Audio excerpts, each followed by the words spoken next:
ഉത്തർപ്രദേശിലെ അംബേദ്കർ നഗർ സെഷൻസ് കോടതിയാണ് മലയാളിയായ പാസ്റ്റർ ജോസ് പാപ്പച്ചനും അദ്ദേഹത്തിന്റെ ഭാര്യ ഷീജയ്ക്കുമെതിരെ 5 വർഷം തടവും 25,000 രൂപ പിഴയും അടങ്ങുന്ന വിധി പ്രസ്താവന നടത്തിയത്. 2 വർഷം മുമ്പ് 2023 ജനുവരി 23-നായിരുന്നു കേസിനാസ്പദമായ സംഭവം ഉണ്ടായത്. ഉത്തർപ്രദേശിലെ ജലാൻപൂർ ജില്ലയിൽ വിജൻവാഡയിൽ താമസിച്ചുകൊണ്ട് 3 മാസമായി സുവിശേഷ പ്രവർത്തനം നടത്തിക്കൊണ്ടിരുന്ന പാസ്റ്റർ ജോസ് പാപ്പച്ചനും ഭാര്യയ്ക്കുമെതിരെ പ്രദേശത്തെ BJP നേതാക്കളിൽ ഒരാളായ ചന്ദ്രിക പ്രസാദാണ് പരാതി നൽകുന്നത്. UP-യിൽ പാസ്റ്റർക്കും ഭാര്യയ്ക്കും നേരെ ഉണ്ടായ സങ്കടം അല്ലെങ്കിൽ കഷ്ടങ്ങൾ നമ്മൾ എല്ലാവരും അറിഞ്ഞതാണ്. എൻ്റെ അറിവിൽ ഈ ഒരു കുടുംബത്തിനു വേണ്ടി അനേകം ആയിരങ്ങൾ രാത്രിയും പകലും ഒരുപോലെ പ്രാർത്ഥിക്കുന്നുണ്ടായിരുന്നു. മാസങ്ങളായി വർഷങ്ങളായി പ്രാർത്ഥിച്ചു വരുമുണ്ട്. പ്രത്യേക പെർസിക്യൂഷൻ റിലീഫ് എന്ന ഗ്രൂപ്പ് ഈ ഒരു കുടുംബത്തിന് വേണ്ടി നന്നായി അധ്വാനിച്ചിരുന്നു. ഇതെല്ലാം നമ്മൾ അറിഞ്ഞ കാര്യമാണ്. എന്നാൽ നോർത്ത് ഇന്ത്യയിൽ ക്രിസ്ത്യാനികൾക്ക് നേരെ പീഡ സംഭവിക്കുക എന്നുള്ളത് ഒറ്റപ്പെട്ട വിഷയമൊന്നുമല്ല, സർവ്വസാധാരണമായി നടക്കുന്ന കാര്യങ്ങളാണ്. എന്നാൽ കേരളത്തിൽ ഇങ്ങനെയുള്ള കാര്യങ്ങൾ സംഭവിക്കാറില്ല, അല്ലെങ്കിൽ ഇങ്ങനെയുള്ള കഷ്ടങ്ങൾ ക്രിസ്ത്യാനികൾ നേരിട്ടിട്ടില്ല എന്നുള്ളത് ഒരു ചൊല്ലാണ്. എന്തുകൊണ്ടോ ദൈവം നമുക്ക് സമാധാനമുള്ള അല്ലെങ്കിൽ നമുക്ക് അനുകൂലമായ ഒരു ഭരണകൂടത്തെ നൽകി തന്നു. അതെ, യേശുവിനെ സത്യത്തിലും ആത്മാവിലും ആരാധിക്കുന്ന അല്ലെങ്കിൽ യേശുവിൻ്റെ നാമത്തെ ഉയർത്തുന്ന വലിയൊരു കൂട്ടം ക്രിസ്ത്യാനികൾ കേരളത്തിനുണ്ടെന്നുള്ളത് കേരളത്തിനൊരു അഭിമാനം തന്നെയായിരുന്നു. എന്നാൽ കഴിഞ്ഞ ദിവസം കേൾക്കുവാനിടയായി അടൂരിൽ ഒറ്റപ്പെട്ട് നിന്ന ഒരു സഹോദരൻ, പേര് ജോയി എന്ന് പറയുന്ന ഒരു വ്യക്തി ഒറ്റപ്പെട്ട് നിന്ന് പരസ്യയോഗം നടത്തിയപ്പോൾ അതിന് നേരെ ഉണ്ടായ ചില ആക്രമണങ്ങൾ.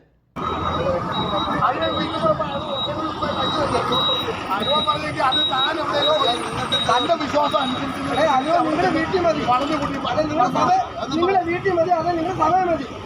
ഞങ്ങളുടെ സമൂഹത്തിലെ മതി, ഇവിടെ വേണ്ട, ഇവിടെ വേണ്ട, നമ്മളെല്ലാ സമൂഹത്തിലുള്ള. അപ്പൊ ഈ വൃത്തിയുടെ കാര്യങ്ങൾ പറയും. ഇന്നിട്ട് അവരുടെ കോപ്പി ചെയ്തല്ലോ, മറുതിനെ വെടി വെട്ടി മൊത്തം തീർന്നു. ഞാൻ മതിവെക്കുന്ന ഞാനിപ്പോ കേട്ടോണ്ടിരിക്കുവോ? അമ്മയെ വെട്ടിക്കൊന്നു അതൊന്നും അമ്മ മോനെ എല്ലാം വെട്ടിക്കൊന്നു. താൻ വീട്ടിൽ പോയെന്ന് പറയണോ? ഇതൊക്കെ ഒരു ചൂശാടകനെ പിടിച്ചടിക്കാന്ന് പറഞ്ഞാൽ ഈ മയിലെല്ലാം ഇത് ഒറ്റ അടി അടിക്കാൻ. അതുകൊണ്ട് ഇവിടെ മുസ്ലിമാനും ക്രിസ്ത്യാനികളും എല്ലാം ഒരേപോലെ ഒരു ചോരെ ജീവിക്കുന്നവരാണ്.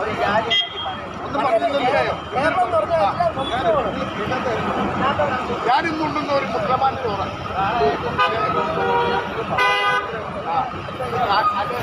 സംസാരിക്കുന്ന ഈ മയിലെല്ലാം ഇത്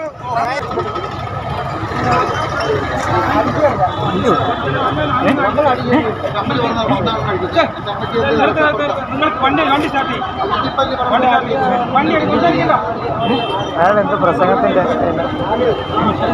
പ്രസംഗം പറഞ്ഞു.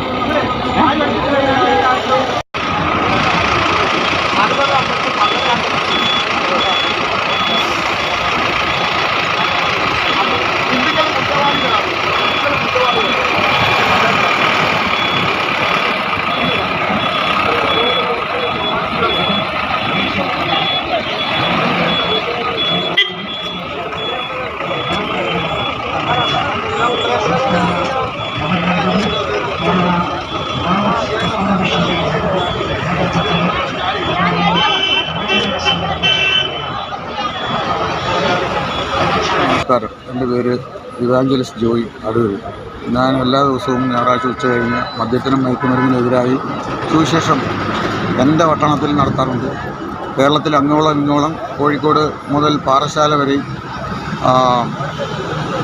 ഞാൻ സുവിശേഷ പ്രവർത്തനമായിട്ട് പോകുന്നു. എന്നാൽ ഈ കഴിഞ്ഞ ദിവസം ഇന്നേ ദിവസം എൻ്റെ തൊട്ട് മുമ്പിലുള്ള ഞാൻ ജനിച്ചു വളർന്ന പട്ടണത്തിൽ സുവിശേഷം പ്രസംഗിക്കുകയും എൻ്റെ അനുഭവത്തോടെയായിരുന്ന ഒരു വാക്ക് പറഞ്ഞപ്പോൾ സുവിശേഷ വിരോധികൾ എന്നെ വളയാനിടയായി, ആക്രമിക്കാൻ വരാനിടയാക്കി.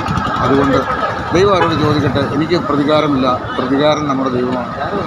അവരെയും ദൈവം വിടുവിക്കട്ടെ, ദൈവം അറിയട്ടെ എന്ന് ഞാൻ ആശിക്കുന്നു, പ്രാർത്ഥിക്കുന്നു. ദൈവത്തിന് വേണ്ടി മരിക്കാനും ഞാൻ തയ്യാറാണ്. ഏകാംശയും സുവിശേഷത്തിന് വേണ്ടി മരിച്ചെങ്കിൽ എനിക്കും ഇതിനു വേണ്ടി മരിക്കുന്നതിന് യാതൊരു ബുദ്ധിമുട്ടും. എന്നെ വളർത്തി എന്നെ വലുതാക്കിയ ദൈവം സ്വർഗ്ഗത്തിലെ ദൈവത്തിന് വേണ്ടി ഇനിയും പ്രസംഗിക്കും. ദൈവം നിങ്ങളായിരിക്കും. ചുരുക്കി പറഞ്ഞ് കേരളത്തിലും പീഡകൾ ആരംഭിച്ചു തുടങ്ങി എന്നർത്ഥം. ഇതെല്ലാം വിളിച്ചു പറയുന്നത് കർത്താവ് യേശു ക്രിസ്തുവിന്റെ മടങ്ങി വരവിനെ കുറിച്ചാണ്.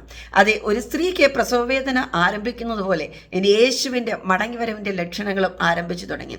എത്ര പ്രാർത്ഥിച്ചാലും അതിൽ നിന്ന് രക്ഷപ്പെടുവാൻ കഴിയാതെ വേണം പീഡകൾ ജീവിതത്തിൽ അല്ലെങ്കിൽ ദേശത്തിൽ വർദ്ധിക്കുവാൻ പോകുന്നു. അതുകൊണ്ട് ഞങ്ങൾക്ക് പറയുവാൻ ഒരേ ഒരു കാര്യമേ ഉള്ളൂ, യേശു അടുത്തിരിക്കുമ്പോൾ അവനെ വിളിച്ചപേക്ഷിക്കുക. സമാധാനമുള്ള കാലത്ത് യേശുവിനെ കണ്ടെത്തുക. അതെ, വരുവാനുള്ള വരും, നിശ്ചയം താമസിക്കുകയുമില്ല. അവന്റെ വരവിനായി ഒരുങ്ങാം. ദൈവം നമ്മെ ഏവരെയും സഹായിക്കട്ടെ. ഒരുങ്ങി നീക്കുവീ, സനാതനൻ ശ്രീയേശുരാജൻ വാനത്തിൽ വരും, വനാന്തരെ വരുന്ന കാന്തയെ ചേർത്തുകൊള്ളുവാ.